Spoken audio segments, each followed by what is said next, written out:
Hi, I decided to do my video on adoption and human development. The question I chose was, have you ever thought about adopting a child? Based on the what you know before adopting a child and other material you found out doing outside research, aka outsourced sources, what are three questions and or concerns that you might have about adopting a child?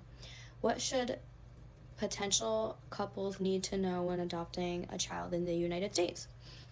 So I think that adoption is a very powerful way to grow a family, but there's a lot of it's different than having like a biological child.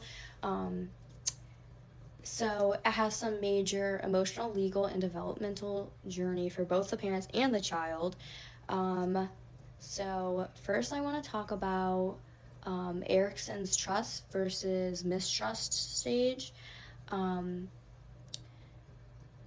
so if the child before it was adopted in the previous family was neglected or even in foster care, they may have trust issues.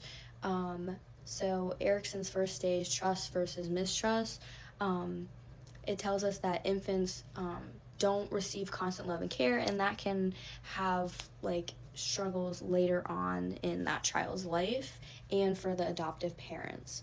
So um, therapy and just ways to kind of reframe how that would happen is very beneficial. Um, Also, what I learned is like adoption is there's so much more to it. I was actually talking with my grandma. So my dad was adopted, and my grandma was talking about how different that was, um, like back then because they're older, obviously, and it was kind of like just very very different.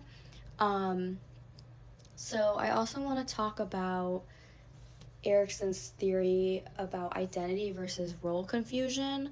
Um, the adopted, so the child, depending on how old it is, might have difficulty with knowing that their biological family and their adoptive family, and that might be kind of confusing, and they might um, you know, need help feeling secure in their new family because it's a big change.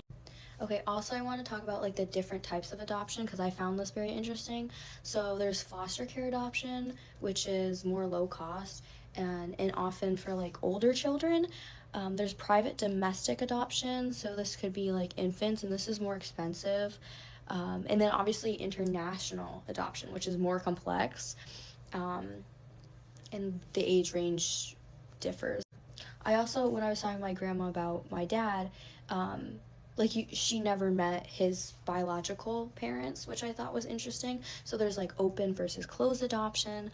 Um, However, now, nowadays, most adoptions are open. So that means that they do have contact, or at least some contact with the birth family, which I kind of feel like might be a little bit confusing for the child, knowing that, like, hey, this is my biological family and now I'm with a different family. That might be confusing because like, oh, did these people not want me or am I whatever? So it definitely could be confusing for the child.